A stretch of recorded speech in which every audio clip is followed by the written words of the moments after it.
Welcome back, everybody. It is Hello. Diary of a Professional.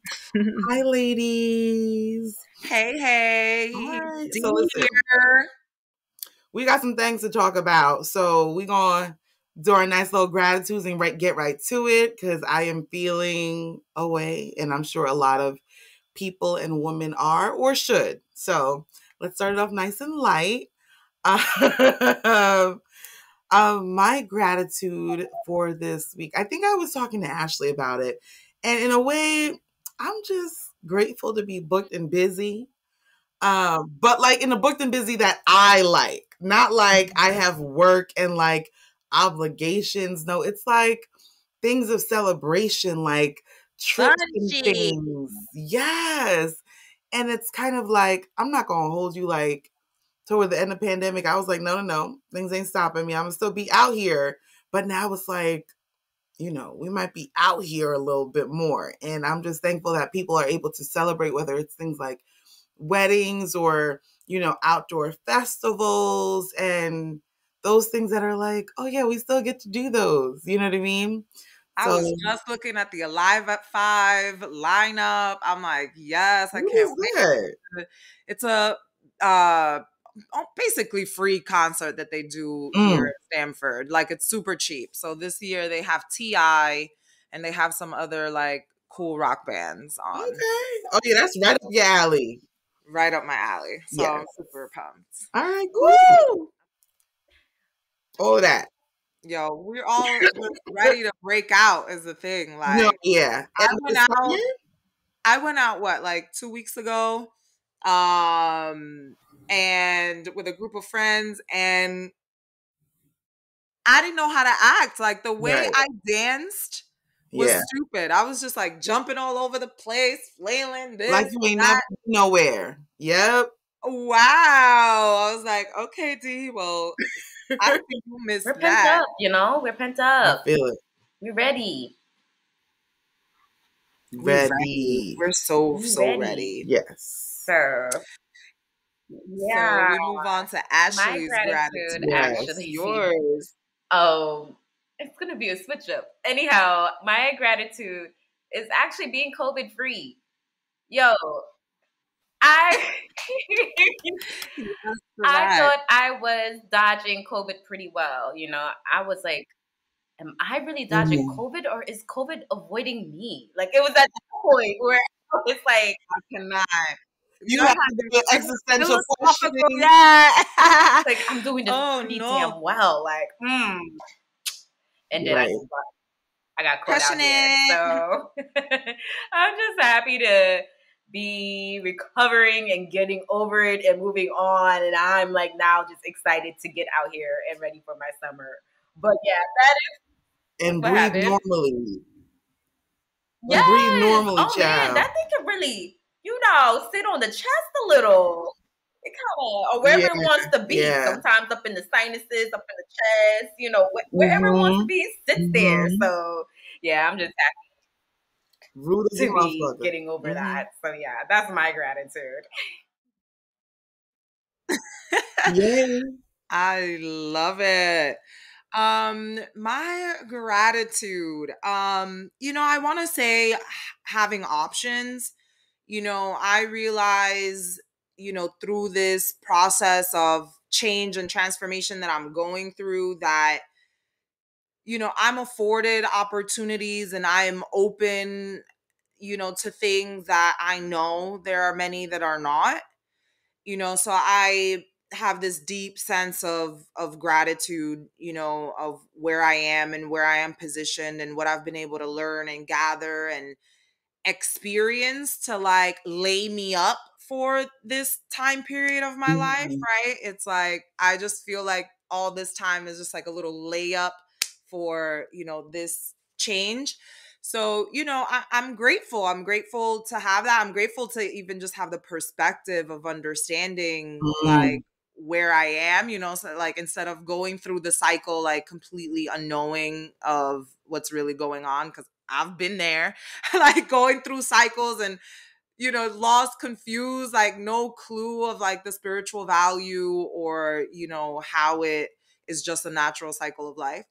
But anyway, that's Mm. my gratitude for this week. Yes, ma'am. And with that, I will introduce you guys our topic. So I'll tell you how I got inspired. I mean, obviously, the topic of abortion has been out in the news heavily for reasons most of you guys probably know, the whole overturning of Roe versus Wade and its implications on many, many, many levels, which I'm not an expert on. I won't be going there, but Viola Davis just recently launched Finding Me, which I'm looking forward to read. I'm a library girl, guys, so yes, I am waiting for my copy at the library. But I did listen to her interview with Brene Brown in Brene Brown's podcast, Finding Me, and she speaks on abortion, and she basically mentions how her experience with abortion, right? She wrote that, chapter, she wrote that portion of the book, and it was a portion of the book that she put in and took out, put in and took out, put in and took out, because it's a big topic, right? And she's like, you want people to like you and people judge you Mm. over it, right? And it's a source of shame, it's a source of regret, and as a matter of fact, I really loved, she said, and I don't want to missay it, so I'm going to read it. Uh-huh. She said, she said she thought to herself, and I don't even know if she was talking about the topic of abortion, but it ties. She said, maybe life is about living with the right regrets. Mm. Because either way, chances are we're regretting one piece or another in one way. You know what I mean? Right. Like either decision. So Right. I thought that was beautiful. But with that being said, I want us to talk about, freeing women to talk about their experience, about what are our feelings around that. I can say that I agree. We definitely do not talk about our abortion experiences. It's one of those things that, like, let me tell you, whether it starts in the church, whether it starts in just the kind of society that we live in, it's like, it's not okay. It's not okay. And I think there's so many layered levels to the woman's body and her right to make her decisions with her body, even before, there's life or a pregnancy. Some people, depending on who you ask, life is not until, there's someone born or whatever. But before there's even anything, whether it's, proper sex education, access to condoms, rites of passage or whatever. Who gets to decide, like, when it's time? Is it the guy or the girl? And how that is seen. And I think by the time that we get to an abortion, there's so many different layers to it. Like, I'm gonna let y'all speak on it because it upsets me to no end.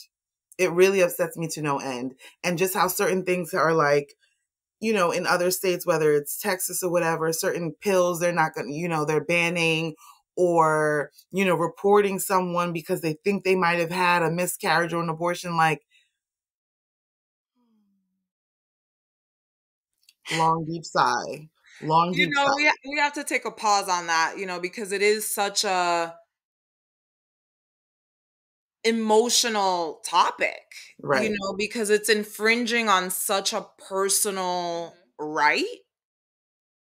And and it's a consequence that has lasting effects. It's not like you're telling me, I don't know, I can't even think of what would be the thing, but you're telling me that I must have a child that will be with me forever and ever. Like, this isn't a baby decision. I mean, Correct. no pun intended. That Yeah. wasn't no pun intended, Yes. but it's a huge decision, and any Yes. woman that arrives at that decision, Yes. it wasn't a simple one to make. No. I feel like sometimes some radical thinkers think like women are just out here wanting to get pregnant, reckless out here in these streets and just having abortions one after the other. Like, I'm not saying there's always an extreme. I'm not saying there's no one like that, but that's not what's happening.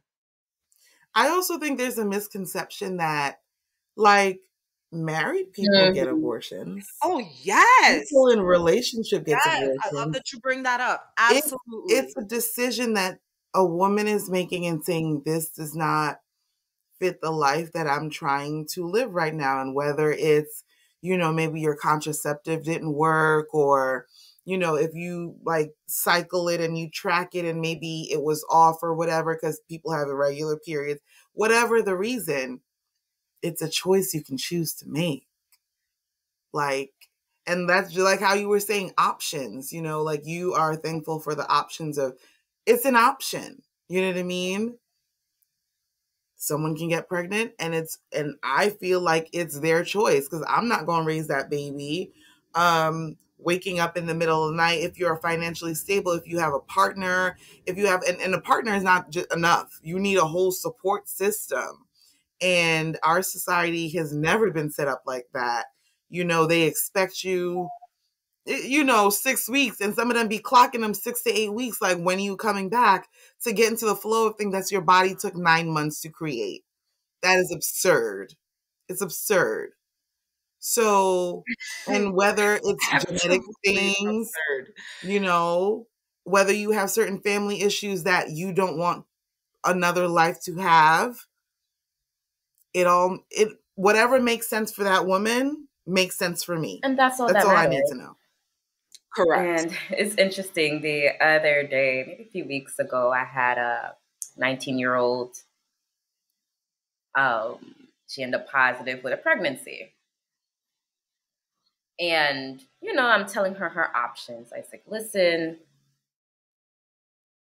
if you desire the pregnancy, I will give you the referral. The next 9 to 10 months, I am no longer your primary care. I'm giving her the whole, my usual routine. I said, if you decide to terminate the pregnancy, here are clinics that I usually like to refer to, and I was like, you have up to 24 weeks. And I was like, and if you are open to adoption, let me know that I can let social work come in to start that process for you too as well. At the end of the conversation, though, I remember her saying, thank goodness I live in New York. Yes. And that really struck hard with me, that she's like, thank goodness I live in New York, that I have at least some options of what I want to do. Correct. And Correct. who knows what's going to happen in the future, but I'm very concerned for many women who live in these red states. I'm just going to say, who will not have these options. What's going to happen to their well-being, their health, what the extremes they may go to terminate the pregnancy. Go to get them. Their mental That's not gonna health. stop. Let's not even go to that, like, mental health. Right. Right. Especially There'll the be women ones, that have access, right? Because then the ones with money and power, right? always. They will take a Always. flight somewhere. They have the money to go elsewhere to do what they need to do. But when Mary Jane, living in her trailer, got, into some nonsense for all of the slew of reasons that it could have been, she doesn't have that luxury. No. She can't afford to go somewhere. She can't not go to her job to go somewhere to do this. She can't do that. let me tell you, I feel like it's just going to open Pandora's box in terms of like black market abortions, because Absolutely. people are desperate and they will do what they need to do. And if I guess what, don't get a plan B in time, or I wonder if they'll start restricting that, because I wouldn't be surprised. Certain Enough things like that. like steps from Gilead. No, no, no. We're like half a step. We're like dancing with it right now.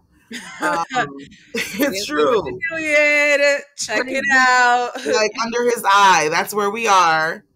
And if people don't see, like, and it's not, I mean, it could be a whole nother topic. It's more than just like abortion, because I think it's just the hot topic that we never saw, never thought it would be overturned. But Roe v. Wade leads into rights of privacy. And, people are speculating that it's not just going to be, the right to abortion, because that's what Roe v. Wade, it's, everything in law is based on precedent. You either set a new one or you go with old ones. And the justices that are on the Supreme Court, they like an old school situation. They like, to refer back to the Constitution during a time where we were 3/5 of a person. So, Yep. if we're going based on that, then no, there's not a lot of wiggle room. There's not a lot of freedoms, and other people's rights and freedoms will come into play, because if it's a privacy issue, whether it's interracial marriages, which they also don't want, um, if it's a right of, same sex marriages and relationships, which they don't want, And which that's is what people based, aren't understanding. It's a stepping stone it's a for slippery all slope. of this. It's their way of setting things up. They're in it for a long game, Yes. right? And the long game is to Always. strip all of those advancements that they are not in line with. Because why? Because they are stuck in an old system and mentality, and they can't see themselves thriving in a future. That's how I see it. Y'all are some fearful ass motherfuckers in my perspective. Like, y'all are little pussies. And actually, let me not say that, because pussies are powerful. I hate saying that, but I know that should be coming out. But like, come on, man up. Figure out a better way to stay on top.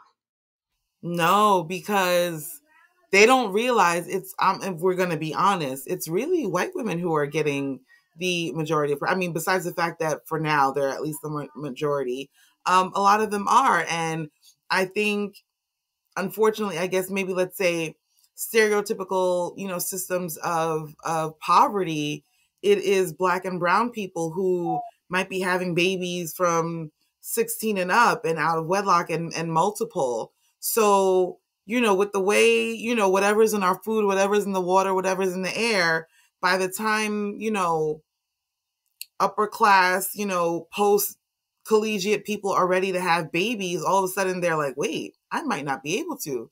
Or they can't afford regular life. So if you get 2, you're not getting 3. You're lucky to get 1.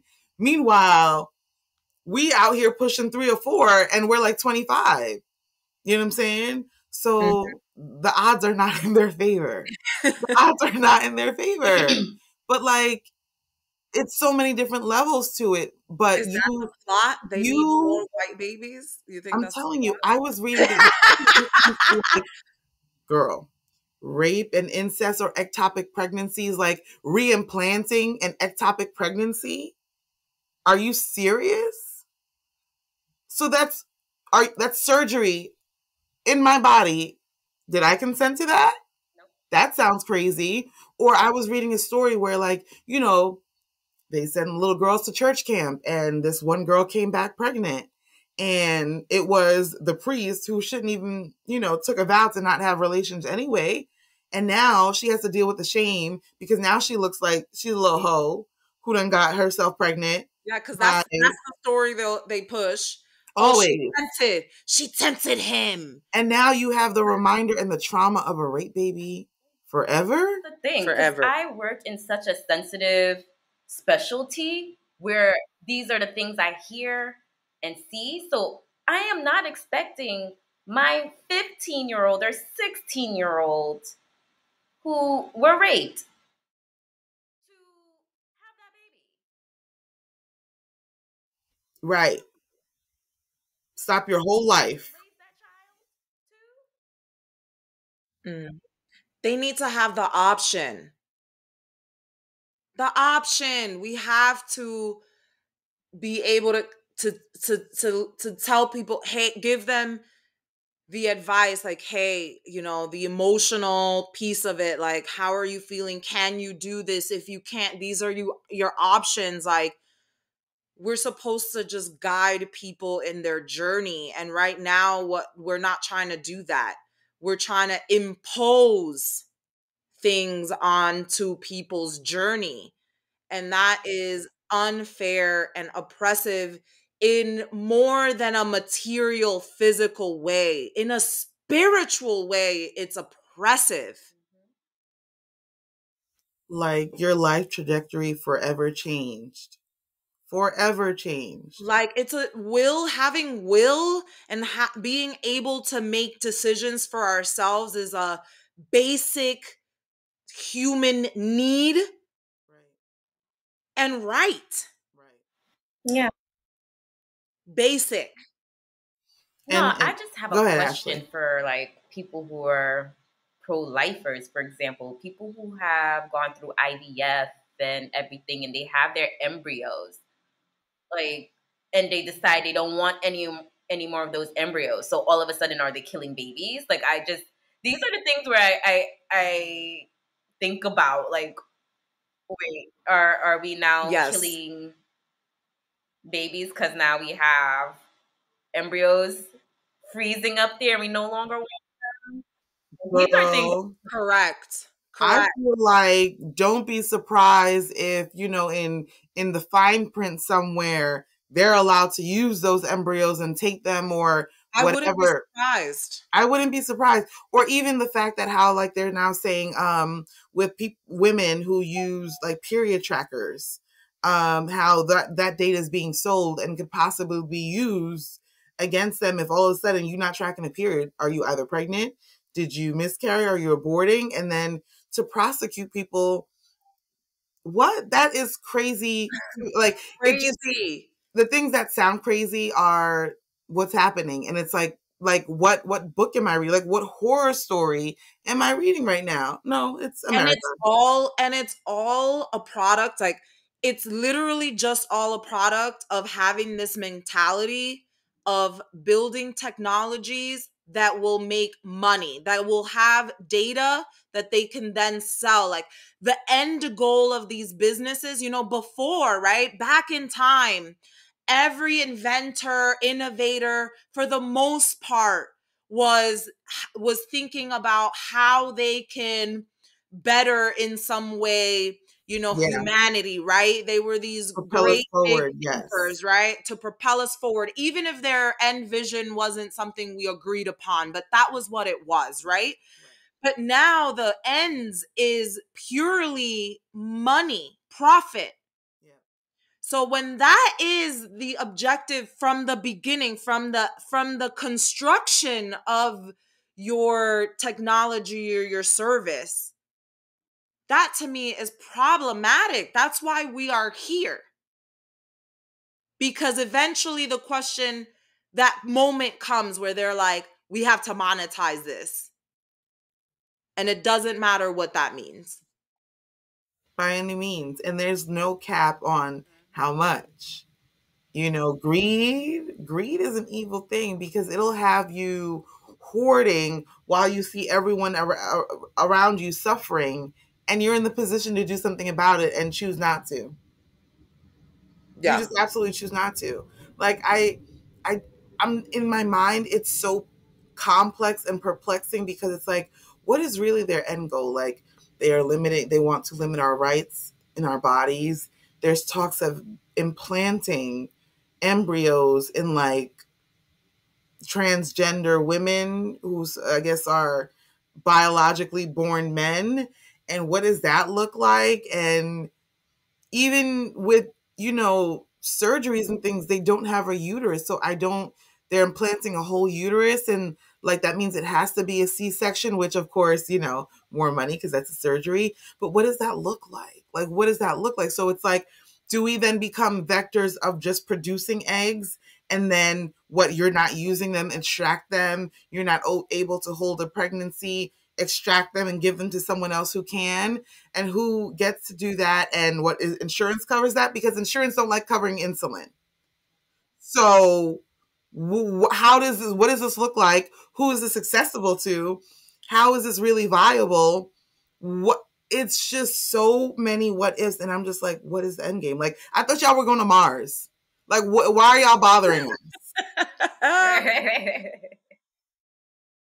Like, leave me and my box alone.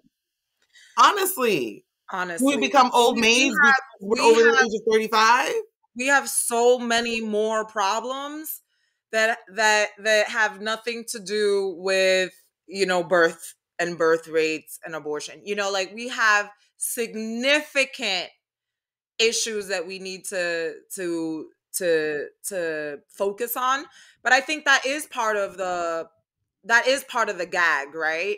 They want people's focus on what they want us focused on. Yes. Right? Yes. So that whatever is really percolating and is actually that important to them is under the surface. Yes. No one is paying attention, and it's hard to know what those things are. I mean, bless those people that, spend their whole lives, looking for information and trying to dig into what is going on and, under the surface. Bless them, because how do you keep up? How do you really know what's that? Like, right now we're concerned about abortion, but should that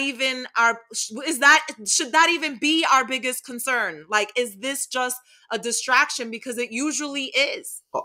That's pretty much. Pretty much.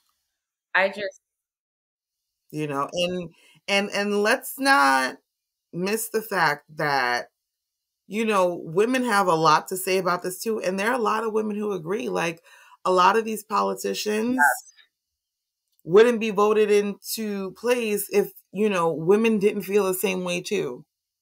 Why they feel that way, Lord knows. But there's culpability, on both sides. And if those people continue to get elected, it's just saying that I agree with this person, or I don't disagree enough where I don't want them in a position of power to make decisions on my body.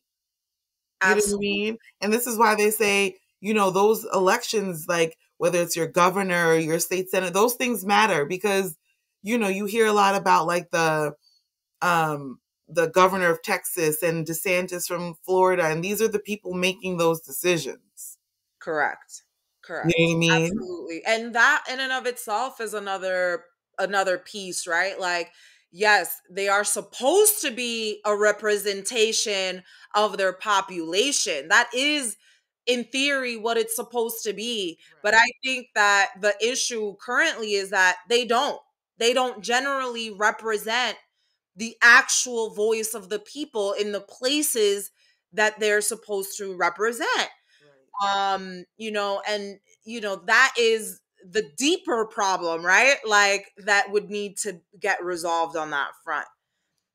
But yeah, absolutely. That's certainly a piece of the many pieces of the problems, that is jigsawing here. Yes. And I want a space for women to be able to express themselves about their abortions as well, or that whatever choice they decided, and I say this just because, like, I have my teenagers where they'll finally disclose to me that information, and I'm like, would you want to speak about this therapy? And they're like, I don't even think I can speak to this with a therapist. Like, I think I have too much guilt to even express it to someone. And I've heard this multiple times. Absolutely. I've been trying Absolutely. to figure out ways. These are the things I think about when I go home. I think about my kids, but I want it to be a safe space, a safe haven where they're able to express how they feel and have it in a way where they don't feel any judgment. And I don't know how we're going to Yeah. Yes. get there, Yeah. what it will take to get there, what Hmm. will the force be to get to that point. Tough. But they're only teenagers, so I can't believe as women, you know, who might have had abortions feel 10 years from now, 15 years from then, carrying this and may not ever express it, you know? Yeah. Listen, Yeah. and that guilt is, I remember years ago, and I had a friend who got one, and she asked me to go with her, and I did. And outside were a whole bunch of women. I don't even think there were men there. You know, don't kill that baby. You're a murderer, or this and that. You don't know if she was going in there for prenatal care. You don't. You don't know what she was going in there for, Absolutely. because places like Planned Parenthood and those kind of clinics are, a resource for people who don't have, you know? And imagine already wrestling with yourself with whatever the situation is, whatever the relationship you have with the father of your child that, you're asking a friend and he's not there. And then to have people badgering you when you come in and out of a very traumatic and huge life decision as a teenager. Like, I can't. I mean, when I made my decision, I wasn't a teenager. I was older. I want to say maybe 20. Um, and it I definitely, and I was older, and I dealt with so much guilt, so much, I mean, years of being like, of course this is happening in my life because I did this thing. I deserve to have these challenging experiences and not be happy because the decisions that, that decision that I made, because there's just no one to guide you through, and and people that are nurturing you, telling you like, this is fine, like, it happens, like, this has nothing to do with your value as a human being, or you know your goodness, your right. ability, your lovability, your Yeah. worthiness. It needs to be out there. And I'm someone that I've always considered myself to be a pretty strong character, emotionally, and all of the jazz, because from an early age, I've had to take care of myself in that way, right? So I built those skills. And it was one of the most challenging things for me to get over in my whole life. It took me many, many, many years. Right. And then, And we need these structures. We need, why don't we even have specialists around this? We have specialists around everything. Do we have them? Now I'm gonna have to And that's what I'm research saying. Like, this, y'all. I feel like this is a gap in healthcare that's needed. I feel like there are, of course, we have therapists, but I don't know if we have. And it should be part of the Yeah, process. It should be like you get right, part of the team. pre-therapy, pre-chat, pre-coach, if you decide to go through, boom, and then a post appointment with a agreed. And therapist. thank you for your Yes. transparency. And I feel like whoever is viewing this can relate to and understand that they're not alone, you know? Yes. And That's if the it goal. becomes down the line when you actually do feel safe and comfortable to conceive and see it through, if let's say it's a little complicated or very complicated, like, we're so apt to want to tie it back to our transgression, you know.